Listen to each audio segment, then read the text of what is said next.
Almost 7 to 8 ആണെന്നാണ് average. 16 വയസ്സിലാണ് starting നമ്മളെ ഫണ്ട് കൊടുക്കാന്നുള്ള പരിപാടി. റിട്ടേൺസ് മന്ത്ലി റിട്ടേൺ എന്ന് പറഞ്ഞു കഴിഞ്ഞാൽ പഠിക്കാൻ ഇറങ്ങുക എന്നുള്ളതാണ് ഫസ്റ്റ് ഫേസിൽ. നമുക്കൊരു 4 കൊല്ലം എൻ്റെ ജേണിയിൽ ഒരു 4 കൊല്ലം നമ്മൾ ട്രഡീഷണൽ ആയിട്ട് പഠിച്ച കുറച്ച് ഈ കാര്യങ്ങൾ കിട്ടിയതാണ്.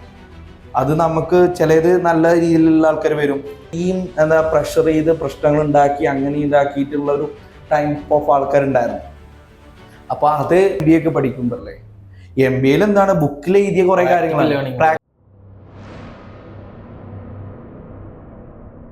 യെസ്. ഇപ്പൊ ഇന്ന് നമ്മളിവിടെ സംസാരിക്കുന്നത് നമ്മളൊരു ജേണിയെ കുറിച്ച് സംസാരിക്കാന്നുള്ള ഒരു പ്ലാനിങ് ആണ് ആക്ച്വലി. അപ്പോൾ ജേണിയിൽ നമുക്കൊരു ബിസിനസ്സിൽ എങ്ങനെ ചെയ്യണം, എന്ത് ചെയ്യണ്ട എന്നതിനെ കുറിച്ചുള്ള നമ്മളൊരു എക്സ്പെരിമെന്റ്, അല്ലെങ്കിൽ നമ്മളൊരു ചെയ്ത പ്രശ്നങ്ങളും അതുപോലെ തന്നെ പ്ലസും മൈനസും ആണ് മേജറായിട്ട് നമ്മൾ സംസാരിക്കുന്നത്. പിന്നെ അതുപോലെ തന്നെ നമ്മുടെ ക്ലയൻസിന്റെ സൈഡും ഇതിൽ വരും. ഇപ്പോൾ നമുക്ക് സോഫ്റ്റ്വെയർ ആണ്, അപ്പോൾ അതിൽ ചില ക്ലയൻസുകൾ ചെയ്ത മിസ്റ്റേക്കുകൾ, സോഫ്റ്റ്വെയർ സൈഡിലൊക്കെ പറയുന്ന മിസ്റ്റേക്കുകളും അതുപോലെ തന്നെ ഇതിന്റെ പ്ലസ് ഏരിയകളൊക്കെ നമ്മൾ ഇത് ത്രൂ കവർ ചെയ്യും. ഇത് ചിലപ്പോൾ ഒരു ടോപ്പിക് കൊണ്ട് തീരണം എന്നുണ്ടാവില്ല, ഒരു സീരീസ് കൊണ്ട് തീരണം എന്നുണ്ടാവില്ല. നമ്മൾ മൾട്ടിപ്പിൾ ആയിട്ട് ഒരാൾക്ക് വരാൻ പോകുന്ന ജേണികളെ കുറിച്ച് നമ്മൾ സംസാരിക്കണം, നമ്മൾ ചെയ്തതിൻ്റെ എല്ലാ കാര്യങ്ങളും നമ്മൾ സംസാരിക്കുക എന്നുള്ളതാണ്.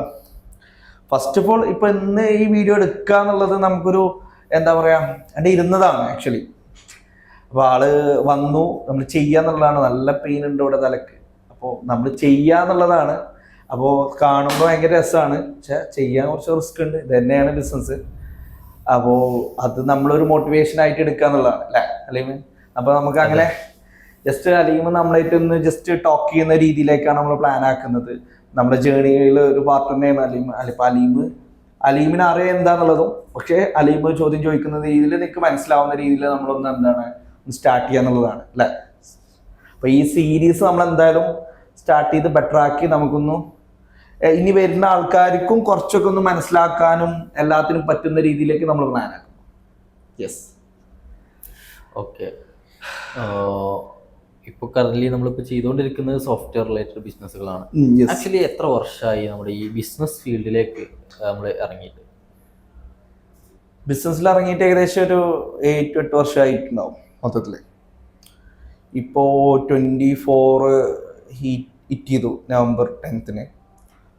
അപ്പോൾ ഓൾമോസ്റ്റ് 7 to 8 ആണെന്നാണ് ആവറേജ്. 16 വയസ്സിലാണ് സ്റ്റാർട്ടിങ് നമ്മളെ. അതിൻ്റെ മുന്നേയൊക്കെ നമുക്ക് ഷോപ്പും കാര്യങ്ങളും, ഫാദറിൻ്റെ ഷോപ്പ്, അങ്ങനത്തെ ഒരു മെത്തേഡിലാണ് പോകുന്നത്. അവിടെ നിന്നുള്ള ലേണിങ്സ് ഉണ്ട്. അപ്പോൾ അവിടെ സ്റ്റാർട്ട് ചെയ്ത ഏകദേശം എനിക്ക് തോന്നുന്നു ഒരു 3ാം ക്ലാസ് പഠിച്ച് പരീക്ഷ കഴിഞ്ഞിട്ടാണ് ഷോപ്പിലേക്ക് പോകുന്നൊരു കൺസെപ്റ്റാണ് എൻ്റെ മൈൻഡിൽ ഇപ്പോൾ ഓർമ്മയുള്ളത്. അപ്പോൾ അതങ്ങനെ ജേണി അങ്ങനെ പോകുന്നു. അതിൽ നിന്ന് ബെറ്റർ ആക്കി നമ്മളിങ്ങനെ സെറ്റ് ചെയ്യുന്നു.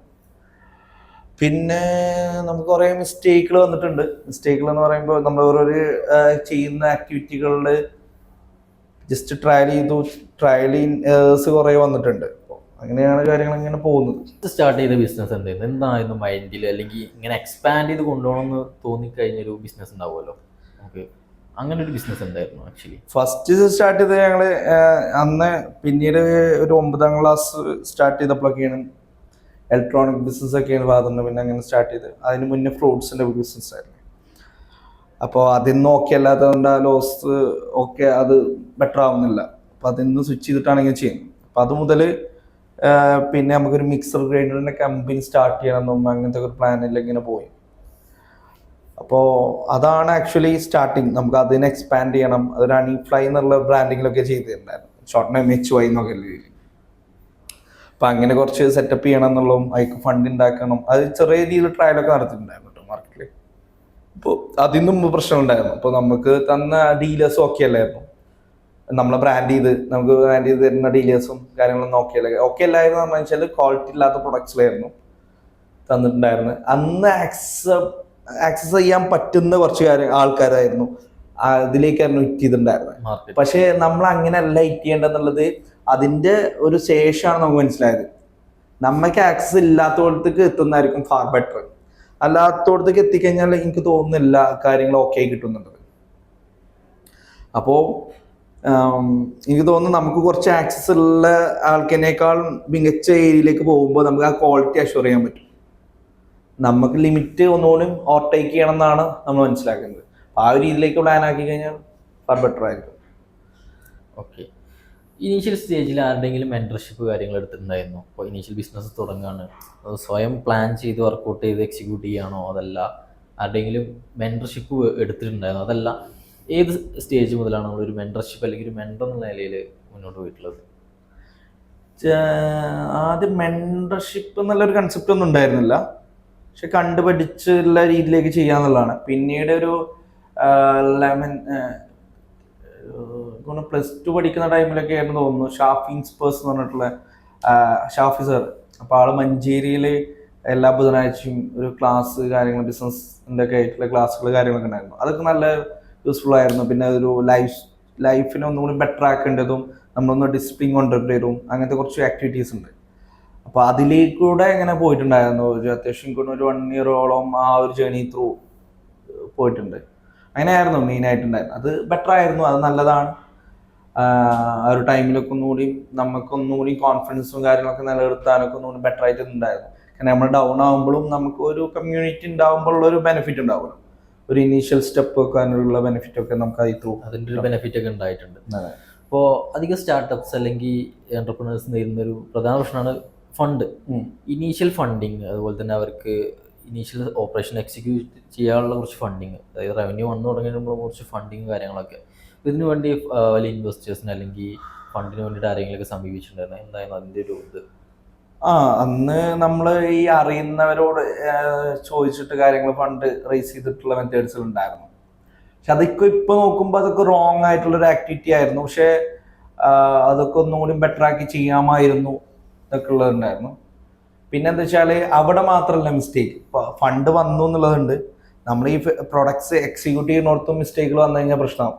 നമുക്കിവിടെ ഫണ്ട് വന്നു, പ്രൊഡക്റ്റ് എക്സിക്യൂട്ട് ചെയ്യുന്നിടത്തും പ്രൊഡക്ട്സ് ക്വാളിറ്റി ഇല്ലെങ്കിൽ ഈ ഫണ്ട് ഫ്ലോ നമുക്ക് അത്ര മാനേജ് ചെയ്യാൻ പറ്റൂല എന്നുള്ളൊരു ഇഷ്യൂ ഉണ്ട്. അപ്പോൾ ഫണ്ട് എടുക്കുക എന്നുള്ളത് ചിലപ്പോൾ നമുക്ക് അറിയുന്നവർക്കായിരിക്കും ഫണ്ട് റേസ് ചെയ്യുക. ആ മെത്തേഡ്സ് ഓഫ് ഫ്ലോ നമുക്ക് ഓക്കെ ആവില്ല. അത് പിന്നീട് നമുക്ക് മനസ്സിലാവാം. ഒരു എക്സാമ്പിൾ പറയുകയാണെങ്കിൽ ഞാനൊരാൾക്ക് നിന്ന് വാങ്ങിക്കുന്ന 50,000 വാങ്ങിച്ചു. ഈ 50,000 മാസത്തിലൊരു പേയ്മെന്റോ അല്ലെങ്കിൽ ഇവരോട്ട് തേർമ എന്താ വെച്ചാൽ ഇന്ന് ലാഭം കിട്ടിക്കഴിഞ്ഞാൽ തിരിച്ചു കൊടുക്കുക എന്നുള്ളതാണ്. ഇന്ന് അതല്ലേ നഷ്ടം വന്നാൽ എന്താ, അപ്പോഴും തിരിച്ചു കൊടുക്കും. അപ്പോൾ എന്ത് റിസ്ക് ആണ് ഇതിലിടുന്നത്? ആക്ച്വലി ഇൻവെസ്റ്റർ എന്ന് പറഞ്ഞു കഴിഞ്ഞാൽ രണ്ടിനും ഓക്കെ ആവണം. ലാഭം കിട്ടിയ അവർക്ക്, നഷ്ടം വന്നാലും അവർക്ക് മുതൽ കൊടുക്കണം എന്നുള്ള കൺസെപ്റ്റ്. അത് ഒരിക്കലും അങ്ങനത്തെ ഒരു മെത്തേഡിൽ ഒരിക്കലും ചെയ്യാതിരിക്കുക എന്നുള്ളതാണ് ഫസ്റ്റ് ഓഫ് ഓൾ നമ്മൾ ചെയ്യേണ്ടത്. പിന്നെ മന്ത്ലി ഇങ്ങനെ എത്ര എമൗണ്ട് വെച്ച് കൊടുക്കുന്നുള്ള പരിപാടിക്ക് നിർത്തുക. നിങ്ങളൊരു യൂണീക്ക് കൺസെപ്റ്റിനെ നിങ്ങൾക്കൊരു മൊബൈൽ ആപ്ലിക്കേഷൻസോ വെബ്സൈറ്റോ ആക്കി ഡെവലപ്പ് ചെയ്ത് ഹൈ വോളിയം യൂസേഴ്സിലേക്ക് എത്തിക്കാൻ നിങ്ങൾ ആഗ്രഹിക്കുന്നുണ്ടെങ്കിൽ നമ്മൾ ഈ താഴെ കൊടുത്ത നമ്പറിൽ ഞങ്ങൾ ജസ്റ്റ് ഒന്ന് കണക്ട് ചെയ്താൽ മതി. ഒരു ഫ്രീ കൺസൾട്ടേഷനും അതുപോലെ തന്നെ നമുക്ക് ഇത് എങ്ങനെ ഇംപ്ലിമെന്റ് ചെയ്യാന്നതിനെ കുറിച്ചുള്ള ഡീറ്റെയിൽ ആയിട്ട് നമുക്കൊരു ടോക്ക് ചെയ്യാം. Thank you. പരിപാടി നടക്കില്ല. മന്ത്ലി ഇങ്ങനെ കൊടുക്കാന്നുള്ള പരിപാടി, റിട്ടേൺസ് മന്ത്ലി റിട്ടേൺ എന്ന് പറഞ്ഞു കഴിഞ്ഞാൽ മന്ത്ലി നമുക്ക് റിട്ടേൺ ഇതിൽ നിന്ന് കിട്ടുന്ന ലാഭം നിന്ന് കൊടുക്കാന്നുള്ളതൊക്കെ ചിലപ്പോൾ അല്ലെങ്കിൽ ഒരു ഇപ്പൊ ചിലർത്തൊക്കെ ഉണ്ടാകും ഇത്ര എമൗണ്ട് ഇട്ട് കഴിഞ്ഞാൽ മാസം ഇത്ര കൊടുക്കുക എന്നുള്ളത്. ഒരു കൈൻഡ് ഓഫ് വേറെ മോഡൽ, അതൊന്നും ചെയ്യാതിരിക്കുക എന്നുള്ളതാണ് ഒരു മെത്തേഡ്. അത് ഓക്കെയാണ്. പിന്നെ ഉള്ളത് അത് ആക്ച്വലി ഈ പോൺസി സ്കീം മോഡലല്ല. നമ്മൾ ചേർത്ത് നമുക്ക് അറിയുന്ന കുറച്ച് ആൾക്കാർക്ക് സംസാരിച്ച് ഞങ്ങൾ ഇങ്ങനെ ചെയ്തു തരാന്നൊക്കെ രീതിയിൽ, അല്ലാതെ നെറ്റ്വർക്ക് ചെയ്ത് പോൺസി സ്കീം പോലത്തെ ഒരു പരിപാടി അങ്ങനത്തെ ഒന്നും ഇല്ല കേട്ടോ. അപ്പോൾ ഇതിങ്ങനെ ചെയ്ത് കുറച്ചൊക്കെ കാര്യങ്ങളൊക്കെ പഠിച്ചു ബെറ്റർ ആക്കി പിന്നെയാണ് നമുക്കിത് സ്കെയിൽ ചെയ്യണം എന്നൊക്കെ ഉള്ളൊരു മനസ്സിലായത്. അതിന് മുംബൈയൊക്കെ പോയി എനിക്ക് തോന്നുന്നത് 10th പഠിക്കുന്ന ടൈമിലാണ് മുംബൈയിലൊക്കെ പോയി. അതൊരു അറിയുന്ന ആളെന്ന് വെച്ച് കഴിഞ്ഞാൽ ഒരു കണക്ഷൻ ത്രൂ അറിയുന്ന ആളപ്പം ഇങ്ങനെ പോയത്. അവിടെ അത്യാവശ്യം കുറച്ച് ഹോൾഡൊക്കെ ഉള്ള ഒരാളായിട്ട് ഇങ്ങനെ പോയതാണ്. അപ്പോൾ അവിടുന്ന് കുറേയൊക്കെ ലെൻസ് കിട്ടി, കാര്യങ്ങൾ വന്നു. പിന്നെ നമ്മൾ കയ്യിലേക്കുള്ള ഫണ്ടിങ് ഒക്കെ സ്വീകരിക്കുന്ന ടൈമിലാണ് കുറച്ച് ആൾക്കാർക്ക് എനിക്ക് തോന്നുന്നു ഒരു 10 CR റിക്വയർമെന്റ് ആ ടൈമിലുണ്ടായിരുന്നു. കുറേ ആൾക്കാർ സംസാരിച്ചു, മലയാളീസ് ആയിട്ടുള്ള ആൾക്കാരായിട്ടായിരുന്നു. പക്ഷെ ലാസ്റ്റ് ഒരു ടീമിനായിട്ട് ഇങ്ങനെ വില്ലിങ് ആയ ഏകദേശം ഇങ്ങനെ ഓക്കെ ടൈമിലാണ് നമുക്ക് കൊറോണ ടൈമിൽ വന്നത്. അപ്പോൾ അതിൻ്റെ ഒരു പ്രശ്നത്തിൽ പിന്നെ പോയിട്ടാണ് നമ്മൾ ആക്ച്വലി ഈ സോഫ്റ്റ്വെയർ ഫീൽഡ് ഇങ്ങനത്തെ ഏരിയയിലേക്കൊക്കെ വരാനുള്ള കാരണം വന്നത്. കാരണം ആ ടൈമിൽ സോഫ്റ്റ്വെയർ ചെയ്തിട്ടുണ്ടായിരുന്നു, പുറത്തുനിന്ന് സോഫ്റ്റ്വെയർ ചെയ്തിട്ട് അത് വർക്കൗട്ട് ആവാത്ത ആ ഒരു ഏരിയയിലേക്കൊക്കെ നമുക്ക് ഇങ്ങനെ വരാമല്ലോ അല്ലേ. അപ്പോൾ ഫണ്ടിങ് എന്ന് പറയുന്നത് ഇനീഷ്യൽ സ്റ്റേജിൽ നമുക്ക് കിട്ടുക എന്നുള്ളത് നമ്മൾ പഠിക്കാൻ ഇറങ്ങുക എന്നുള്ളതാണ് ഫസ്റ്റ് ഫേസിൽ. നമുക്കൊരു 4 കൊല്ലം എൻ്റെ ജേണിയിൽ ഒരു 4 കൊല്ലം നോ റിട്ടേൺ ഒൺലി എക്സ്പെൻസ് എന്ന് പറയുമല്ലോ. എക്സ്പെൻസ് മാത്രമേ ഉള്ളായിരുന്നു. നമുക്ക് വരുന്ന ഫണ്ട് ഇങ്ങനെ എക്സ്പെൻസ് ആയിട്ടും ഇതായിട്ടും ഇങ്ങനെ പോവാം. പക്ഷെ ആ ഒരു ജേണി എന്ന് പറയുന്നത് നമ്മൾ ഒരുപാട് കാര്യങ്ങൾ പഠിച്ച് നമ്മളെ ബെറ്റർ ആവുന്ന ഒരു ടൈം ആയിരിക്കും. ടൈം ആയിരിക്കും. അന്ന് നമ്മളെ സ്വഭാവത്തിലേക്കുള്ള ചേഞ്ചുകൾ വരും, നമ്മളെ രീതിയിൽ ചേഞ്ച് ഉണ്ടാവും. കാരണം എന്താ വെച്ചാൽ ഇത് ആരോട് പറയാൻ പറ്റില്ല. കാരണം നമ്മളെ ഒരു സ്വമേധയാ നമ്മളെടുത്ത്, കാരണം ഇതല്ലാത്തൊരു ഓപ്ഷൻ ഇന്നെ കൊണ്ട് കഴിയില്ല എന്ന് എനിക്കറിയാം. എനിക്ക് 2 ഓപ്ഷനിൽ ആ ചാൻസ് കണ്ടിട്ടുണ്ടായിരുന്നു. ഒരു 10 കഴിയുമ്പോൾ എനിക്ക് ആ ഒരു ഓപ്ഷൻ, ഒന്ന് ആർമിക്ക് പോകാന്നുള്ള കാര്യം, എന്നെ കൊണ്ട് കഴിയുന്ന ഒരു കാര്യത്തിൽ ഒന്ന് ആർമിക്ക് പോകാന്നുള്ളൂ, പിന്നെ ഒന്ന് ബിസിനസ് ചെയ്യാന്നുള്ളൂ. ഈ ആർമിക്ക് പോകാൻ വേറെ കാരണമുണ്ട്. കാരണം 30-35 വയസ്സാകുമ്പോൾ റിട്ടയർഡ് ആക്കി കഴിഞ്ഞാൽ നമുക്ക് ബിസിനസ് ചെയ്യാമല്ലോ. ഈ ഫണ്ട് എങ്ങനെ കണ്ടെത്താമെന്നും ഈ ബിസിനസ് തുടങ്ങിക്കഴിഞ്ഞാൽ ഫണ്ട് എങ്ങനെ കൊണ്ടുവരാമെന്നൊന്നും അറിയില്ല നമുക്ക്. അങ്ങനെ നമ്മൾ ട്രഡീഷണൽ ആയിട്ട് പഠിച്ച കുറച്ച് രീതികളുണ്ട്. രീതികൾ എന്താ വെച്ചാൽ ജോലി ചെയ്യുക, അങ്ങനെ ഉണ്ടാക്കുക, ആ ഒരു രീതിയാണല്ലോ നമ്മൾ ചെറുപ്പം മുതലേ വേണ്ടത്. പക്ഷേ ഇതിലേക്ക് ഇറങ്ങുമ്പോൾ നമുക്ക് ഇങ്ങനെയൊക്കെ ഫണ്ട് ഉണ്ടാക്കാൻ പറ്റുമെന്നും ആൾക്കാരുടെ ഇൻവെസ്റ്റ്മെന്റ് വാങ്ങിക്കാമെന്നും ഇങ്ങനത്തെ ഒക്കെ രീതിയിലേക്കുള്ള കുറച്ച് നോളജ് കിട്ടിയപ്പോഴാണ് പിന്നെ ഇതിലേക്ക് സ്വിച്ച് ചെയ്തത്. കാരണം ഈ 2 പരിപാടി എന്നെ കൊണ്ട് കഴിയുള്ളൂ. കാരണം കഴിയുന്ന ആക്ടിവിറ്റികളിലേക്ക് മാക്സിമം പോകുക എന്നുള്ള രീതിയിലേക്ക് പോകുക, അല്ലാതെ മറ്റത് പറ്റാത്തതുകൊണ്ട് അത് നമുക്ക് എനിക്ക് കഴിയാത്തതുകൊണ്ടാണ്. എനിക്ക് കഴിയുന്ന ആക്ടിവിറ്റി ഇതായതുകൊണ്ടാണ്. അപ്പോൾ നമുക്കൊന്നുകൂടി ഫാർ ബെറ്റർ ആയിട്ട് ഇതിലേക്ക് ഇറങ്ങുക, ഇതിനേക്കുള്ള സ്കെയിൽ ചെയ്യാൻ പറ്റും എന്നുള്ളൊരു ട്രസ്റ്റിൽ കാര്യങ്ങൾ ചെയ്യുക എന്നുള്ളതാണ് നമ്മൾ പറ്റുന്നത്. ഫണ്ടിങ് നമുക്കൊരു ഇനീഷ്യൽ ഒരു വലിയ രീതിയിലേക്ക് എത്തണം എന്നുണ്ടെങ്കിൽ നമുക്കൊരു കുറേ ടൈം ഇൻവെസ്റ്റ് ചെയ്യേണ്ടി, കുറേ പഠിക്കേണ്ടി വരും, കുറേ മാനേജ് ചെയ്യേണ്ടി വരും, എംപ്ലോയീസിനെ മാനേജ് ചെയ്യേണ്ടി വരും. അതൊക്കെ നമുക്ക് ചെറിയ പ്രായത്തിൽ കുറേ കാര്യങ്ങൾ കിട്ടിയതാണ്. അത് നമുക്ക് ചിലത് നല്ല രീതിയിലുള്ള ആൾക്കാർ വരും, ചിലത് വേറെ രീതിയിലേക്കുള്ള ആൾക്കാർ വരും. ഇപ്പൊ ചില ടൈമിൽ നമ്മൾ ഇല്ലാതായിക്കുന്ന ടൈമിൽ എന്താ പറയുക നിന്ന ആൾക്കാരുണ്ട്. അതിലൊന്നാണ് നിയാലൊക്കെ വർക്ക് ചെയ്ത ടൈം ഉണ്ടല്ലോ നമ്മളപ്പം. ഇപ്പോൾ നമ്മളെ പാർട്ട്ണറായിട്ടുള്ള നിയാലൊക്കെ ആ ഒരു ടൈമിൽ നമ്മൾക്ക് ഓക്കെ അല്ല, ആ ടൈമിലൊന്നും എന്താണ് സാലറി നോക്കിയാണ് കുഴപ്പമൊന്നുമില്ല എന്നുള്ള രീതിയിൽ. പക്ഷെ വേറെ കുറച്ച് ആൾക്കാരുണ്ടായിരുന്നു. അവര് നമ്മളത്രയും പ്രഷർ ചെയ്ത് പ്രശ്നങ്ങൾ ഉണ്ടാക്കി അങ്ങനെ ഇതാക്കിയിട്ടുള്ള ഒരു ടൈപ്പ് ഓഫ് ആൾക്കാരുണ്ടായിരുന്നു. അപ്പൊ അതൊക്കെ മനസ്സിലാക്കി പിന്നെ എങ്ങനെ നമ്മൾ അടുത്ത് വരുമ്പോൾ അത് എങ്ങനെ മാനേജ് ചെയ്യണം എന്നുള്ളതും എങ്ങനെ ആൾക്കാരെ എടുക്കണ്ടേ എന്നുള്ളതൊക്കെ ഒരു പരിധി വരെ നമുക്ക് പഠിക്കാൻ പറ്റി. അതാണ് അതിന് കാരണം പഠിക്കാൻ വേണ്ടിയിട്ട്. കാരണം ഇപ്പൊ ഇത്ര ആൾക്കാരുള്ളപ്പോൾ നമ്മൾ അങ്ങനെ മാനേജ് ചെയ്തു, അത് നമുക്ക് ലേണിംഗാ. ഒരു ബുക്കിൽ നിന്ന് നമ്മൾ എന്ത് വായിച്ചു കഴിഞ്ഞാലും അതിൽ നിന്ന് കിട്ടുന്ന ഒരു ലിമിറ്റേഷൻസ് ഉണ്ട്. ലിമിറ്റേഷൻസ് എന്ന് പറഞ്ഞു കഴിഞ്ഞാൽ ഇപ്പൊ ഒരു കാർ പഠിക്കണം, ഞാൻ എല്ലാതും ഒരു കാറിനെ ഉപയോഗിച്ചിട്ടാണ് മാക്സിമം പോകാറുള്ളത്. അതെങ്ങനെയാ വെച്ചാൽ ഇപ്പൊ കാർ ഡ്രൈവിംഗ് പഠിക്കുമ്പോൾ നമുക്ക് കുറേ ബുക്ക് തരും, നമ്മളിങ്ങനെ ലേണിംഗ് ഒക്കെ ചെയ്യും. അപ്പോൾ സ്റ്റാരിങ് ഇങ്ങനെ പിടിക്കുക എന്നൊക്കെ പറഞ്ഞിട്ട് ഇങ്ങനെ ഓരോ ഫോട്ടോസ് ഇതൊക്കെ ഉണ്ട്, കുറേ വായിക്കാണ്ട്. ഒരാളെ അതേ രീതി കാറിൽ കയറി ഇരുന്ന് കഴിഞ്ഞാൽ ശരിയാവും. അതേ എക്സാമ്പിളാണ് ഈ MBA ഒക്കെ പഠിക്കുമ്പോൾ അല്ലേ. MBAയിൽ എന്താണ് ബുക്കിൽ എഴുതിയ കുറെ കാര്യങ്ങളാണ്, പ്രാക്ടിക്കലി ഇപ്പൊ കുറെ കൊടുക്കുന്നുണ്ട്. പക്ഷെ അതിനൊക്കെ ഒരു ലിമിറ്റ് ഉണ്ട്. കിട്ടിക്കഴിഞ്ഞാലാണ് ഇപ്പൊ നമുക്ക് എന്താ വെച്ചാൽ എക്സാമ്പിൾ പറയുകയാണെങ്കിൽ ഇപ്പൊ നമുക്കൊന്ന് മാച്ചിങ് ആയിട്ട് സംസാരിക്കുകയാണെങ്കിൽ സ്കൂളിൽ നിന്ന് അതല്ലെങ്കിൽ കോളേജിൽ നിന്ന് അടി കിട്ടുമല്ലോ. വടി പിടിച്ച് വീശി കഴിഞ്ഞാൽ അടുത്ത ആളെ കയ്യിലേക്ക് കൊണ്ടുള്ളുമ്പോൾ വേദനിക്കും എന്നൊക്കെ പറയുന്ന ആൾക്കൊരു വേദന ഉണ്ടാവില്ല. കിട്ടുന്ന ആൾക്കുള്ളത് കൊടുക്കുന്ന ആൾക്കുള്ളത് അതിന്റെ അനുഭവം അറിയുള്ളൂ. അപ്പൊ അതേ ഒരു കൺസെപ്റ്റാണ് ആക്ച്വലി ഇതിലും വരിക.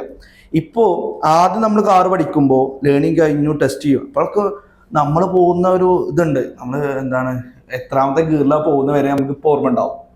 ഇങ്ങനെ തന്നെയാണ് ബിസിനസ്. തുടങ്ങുന്നു, ഇംപ്ലിമെന്റ് ചെയ്യുന്നു, കാറിൽ കയറുന്നു, അതിന് തന്നെ ഇങ്ങോട്ട് നമുക്ക് നല്ല രീതിയിൽ ഡ്രൈവ് ചെയ്യാനോ അതൊന്നും നമുക്ക് പറ്റില്ല. ഇപ്പൊ ഈ കാർ എടുക്കുമ്പോൾ എനിക്കറിയാം എടുക്കുന്നു പോകുന്നു, എത്ര ഗിയറിൽ ഇപ്പൊ കറന്റ് പോകുന്നതുകൊണ്ട് നമ്മൾ മൈൻഡിൽ ഉണ്ടാവില്ല. കാരണം അത് എക്സ്പീരിയൻസ് ആണ്. എക്സ്പീരിയൻസ് ഉള്ള ആൾക്കാർ വണ്ടി തട്ടും, പക്ഷെ പിന്നെ വണ്ടി എടുത്ത് പോകും. അതാണ് മൈൻഡ്. വണ്ടി തട്ടിയത് നമ്മൾ നിർത്തൂലല്ലോ. പക്ഷെ നമുക്ക് ആ സ്കില്ല് വരും, നമുക്ക് എങ്ങനെ ഓട്ടം വയ്ക്കും. മറ്റേത് ഫസ്റ്റ് ടൈമിൽ നമ്മളിത് എങ്ങനെ പോകുന്ന ഓരോ സ്റ്റെപ്പും അപ്പോഴാണ് വലിയ തട്ടല്. പഠിക്കുന്ന ടൈമിൽ നല്ലോണം തട്ടലും ഇതൊക്കെ ഉണ്ടാവും സൈഡ്. അത് തന്നെയാണ് ബിസിനസ്സിൽ തുടക്ക ടൈമിൽ ഉണ്ടാവുമ്പോൾ പല എംപ്ലോയീസിന്റെ ഇതുണ്ടാവും, നമുക്ക് കറക്റ്റ് ആയിട്ടുള്ള ഓർഡേഴ്സ് കിട്ടാത്ത ഇഷ്യൂ ഉണ്ടാവും, പ്രോഡക്റ്റ് സെല് ചെയ്യാൻ പറ്റാത്ത ഇഷ്യൂസ് ഉണ്ടാവും. ഇതൊക്കെ ഇതൊക്കെ മനസ്സിലാവുകയാണ്. പിന്നെ ആ മിസ്റ്റേക്കുകൾ വരാനുള്ള ചാൻസ് കുറയും. അത് നമ്മൾ പഠിച്ച് വരികയാണ്. നേരെ മറിച്ച് നമ്മൾ ഇങ്ങനെ ശ്രദ്ധിക്കണം. ഓക്കെ, പഠിച്ചത് നല്ലതാണ്. ഇപ്പൊ ഒരു വണ്ടി കയറുമ്പോൾ ഗ്ലാസ് നോക്കണം, മറ്റേ നോക്കണം, ഇതൊക്കെ നോക്കണം. ഇതെങ്ങനെ നോക്കണം എന്നൊക്കെ ഇരുന്ന് നോക്കി കഴിഞ്ഞാലുള്ള ആ സിറ്റിംഗ് പൊസിഷനിൽ നമുക്ക് മനസ്സിലാക്കാൻ പറ്റും. ഇന്ന പോലെ തന്നെ ഇപ്പോൾ മെല്ലെ ഇങ്ങനെ നമ്മൾ പോകുന്നു, പിന്നെ പഠിക്കും എങ്ങനെ പോകേണ്ടതെന്നൊക്കെയുള്ള ട്രാക്ക് ലൈന് കാര്യങ്ങൾ ഇതൊക്കെ പഠിക്കും. ഇതൊക്കെ പ്രാക്ടിക്കലി ഓക്കെയാണ്. ഈ ലൈനൊക്കെ ഉണ്ടല്ലോ, ഇപ്പോൾ ഒരു റോഡിൽ പോകുന്ന ലൈൻസുകളൊക്കെ ഇതിനെങ്ങനെ രീതിയിൽ പ്രാക്ടിക്കലി ഒരു ചാർട്ടൊക്കെ ഉണ്ടാക്കുന്ന സംഭവം ഉണ്ടല്ലോ, അതിന് ഇതാക്കാം. അതെങ്ങനെയാ വെച്ചാൽ അത് നമുക്ക് പ്രാക്ടിക്കലി ബുക്കിൽ പ്രാക്ടിക്കലി അല്ലാതെ തിയറിറ്റിക്കലി നമുക്ക് ബുക്കിൽ നോക്കിയിട്ട് പഠിക്കുന്ന ഒരു സിനാരിയോ ആയിട്ട് വെക്കാം. ഒരു എക്സൽ മാനേജ് ചെയ്യുക, അക്കൗണ്ട്സ് മാനേജ് ചെയ്യുക, ഇതൊക്കെ ഒരു വണ്ടിന്റെ റൂട്ട് എങ്ങനെ പോകണം, ഇങ്ങനെ പോകണം എന്നൊക്കെ ഉണ്ടാവില്ല. സൈഡ് ഇങ്ങനെ പിടിക്കണം, അല്ലെങ്കിൽ ഓവർടേക്ക് ചെയ്യുമ്പോൾ ഇന്ന സിഗ്നൽ കൊടുക്കണം. ഇതിനൊക്കെയാണ് ഇത് പറ്റുക. അക്കൗണ്ട്സ് ഇങ്ങനത്തെ കാര്യം അത് വേണം. പക്ഷെ പ്രാക്ടിക്കലി ഈ വണ്ടി പോകണല്ലോ, ത്രൂ ആണല്ലോ ഇത് പോകേണ്ടത്. അത് പ്രാക്ടിക്കൽ ലേണിങ്സിനായിട്ട് നമ്മൾ ബെറ്റർ ആക്കി എടുക്കണം. പ്രാക്ടിക്കലി ആവുള്ളൂ. ഇപ്പം നമ്മൾ ഇവിടുന്ന് കാറെടുത്ത് പോവാന്ന് പറയുന്നത് നമുക്ക് ഇത് എടുക്കുന്നു ഇങ്ങനെ പോകുന്നു, ഈ മെത്തേഡിലേക്ക് എത്തും. ഇതാദ്യം തന്നെ നമ്മൾ കയറിയിരുന്ന് ഒരാൾ വണ്ടി ഓട്ടുന്ന കണ്ടിട്ട് മറ്റുള്ളവരാണ് വണ്ടി ഓട്ടാൻ വയ്ക്കാത്ത ഓട്ടിക്കഴിഞ്ഞാൽ എന്തൊക്കെ അവസ്ഥ. അതാണ് ആക്ച്വലി ഇതിലുണ്ടാവുക. അപ്പം നമ്മൾ എക്സ്പീരിയൻസ് ആയി വരുന്നിടത്തോളം എന്താണ്, നമ്മൾക്കും അതേപോലെ തന്നെ ബിസിനസ്സിൽ എക്സ്പെർട്ടൈസിങ് വരും, സിസ്റ്റം ബിൽഡ് ചെയ്യും. അങ്ങനെ അങ്ങനെ അങ്ങനെ അങ്ങനെ എന്താണ് ഒറ്റയടിക്ക് നമുക്ക് എന്താണ് ഒരു സൂപ്പർ കാർ ഓടിക്കാനുള്ള പവർ ഉണ്ടാവില്ല. പക്ഷെ ആദ്യം എന്താക്കണം, മെല്ലെ മെല്ലെ തുടങ്ങാനേ പറ്റുള്ളൂ. പിന്നെ ആ ഇപ്പം നമുക്കൊരു സൂപ്പർ കാർ കിട്ടിക്കഴിഞ്ഞാൽ നമുക്ക് ഓടിക്കാനുള്ള ഒരു കോൺഫിഡൻസ് ഉണ്ട്. അല്ലെങ്കിൽ നമ്മൾക്ക് ഇത്രയിൽ ഓടിക്കാനുള്ള കോൺഫിഡൻസും കാര്യങ്ങളും, ഈ വണ്ടി എങ്ങനെ നിൽക്കും, പിന്നെ ഓരോ വണ്ടിക്ക് അനുസരിച്ചാണ് ഈ വണ്ടി പോവുക. കാരണം ആദ്യം പഠിക്കുമ്പോൾ അൾട്ട് കിട്ടിയാലും ഇപ്പോൾ ഓടിക്കുമ്പോൾ ഒരേമാതിരി ആയിരിക്കും അവർക്ക് ഉണ്ടാവുക. ഒരു പരിധി വരെ, അത് എക്സാമ്പിൾ പറയാണ്, ഒരു പരിധി വരെ. കാരണം എന്താണ്, ഇവനെ സമ്മതിച്ചിടത്തോളം ഇതിപ്പോൾ ഇങ്ങോട്ട് പോകണം, ഇത് ഓടിക്കണം, ഇതെന്താക്കണം, അവിടുന്ന് ഇത്ര ഓടിച്ചു കഴിഞ്ഞാലേ ശരിയാവുള്ളൂ എന്നൊക്കെ കയറും. അങ്ങനെ നോക്കി ചെയ്യുക. പിന്നെ മറ്റേന്താണ്, പിന്നെ പോകുമ്പോൾ ഇങ്ങനെ അത് ചിലപ്പോൾ ഓടിച്ചത് തന്നെ നമ്മളെ ഭയങ്കര ഓർമ്മ ഉണ്ടാവില്ല. അത് നമ്മൾ ഓട്ടോമാറ്റിക്കലി നടക്കുന്ന. ഇപ്പോൾ രാവിലെ നീച്ച് ബ്രഷ് ചെയ്യുമ്പോൾ ഇപ്പോൾ ബ്രഷ് ചെയ്ത് ഏതാണെന്നൊന്നും അറിയാത്ത പോലെ തന്നെ ഒരു സിനാരിയോ തന്നെയാണ് നമുക്ക് വരും. അപ്പം അങ്ങനെ ഇങ്ങനെ ബെറ്ററാക്കി കൊണ്ടുവരിക. ഇങ്ങനെ തന്നെയാണ് ബിസിനസ്സിനെ കാണുന്നത്. ഞാൻ കാണുന്ന രീതി അങ്ങനെയാണ്. ഇപ്പം നമ്മൾ കാർ ഓടിച്ച് മെല്ലെ മെല്ലെ ഇങ്ങനെ പോയിക്കൊണ്ടിരിക്കുന്ന ഒരു സിനാരിയോ ആണ്. അത് ഒന്നുകൂടി എക്സ്പെർട്ടൈസ് ചെയ്യുമ്പോൾ നമ്മളൊന്നുകൂടി സ്പീഡ് കൂടും. പിന്നെ എക്സ്പെർട്ടൈസ് ചെയ്യുമ്പോൾ സ്പീഡ് കൂടും. പിന്നെ ഈ കാർ മാറ്റേണ്ട ടൈമിൽ വേറെ കാറിലേക്ക് പോകാൻ പറ്റണം. അതിനെങ്ങനെ ഇങ്ങനെ പോയിട്ട് ഇപ്പം നമുക്ക് പിന്നെ കുറച്ച് കഴിയുമ്പോൾ നമുക്ക് എന്താണ്, ഇപ്പോൾ ഡ്രോൺ പോലത്തെ അല്ലെങ്കിൽ ജെറ്റ് പോലത്തെ ഇതിലേക്ക് പോകണമെങ്കിൽ അങ്ങനെ വലുതാക്കി ഇങ്ങനെ കൊണ്ടുവരാനേ പറ്റുള്ളൂ. ആ വലുതാക്കുന്നതും എക്സ്പെർട്ടൈസ് ചെയ്യുന്നതും നമ്മൾ നിന്ന് ബെറ്ററായിക്കൊണ്ടിരിക്കണം. ഇപ്പോൾ ഒരു കൊല്ലം മുന്നേ ലൈസൻസ് കിട്ടിയാലും ഈ ഒരു 2 മാസം മുന്നേ ലൈസൻസ് കിട്ടിയാലും ഈ ഒരു കൊല്ലം മുന്നേ ലൈസൻസ് കിട്ടിയ ഒരു വണ്ടി ഓടിക്കുന്ന ഒരാളാണെങ്കിൽ ഇവനെ ഓടിച്ച ടൈം കുറച്ചുള്ളെങ്കിലും ഇവൻക്ക് അതിലേറെ സ്കില്ലുണ്ടെങ്കിൽ അവൻ ചിലപ്പോൾ മുന്നോട്ട് പോകും. 2 മാസം കൊണ്ട് അവന് കൂടുതലായിട്ട് പഠിച്ച് ക്ലിയർ ആക്കിയുള്ള ഒരാളാണെങ്കിൽ ഒന്നുകൂടി ബെറ്റർ ആയിട്ട്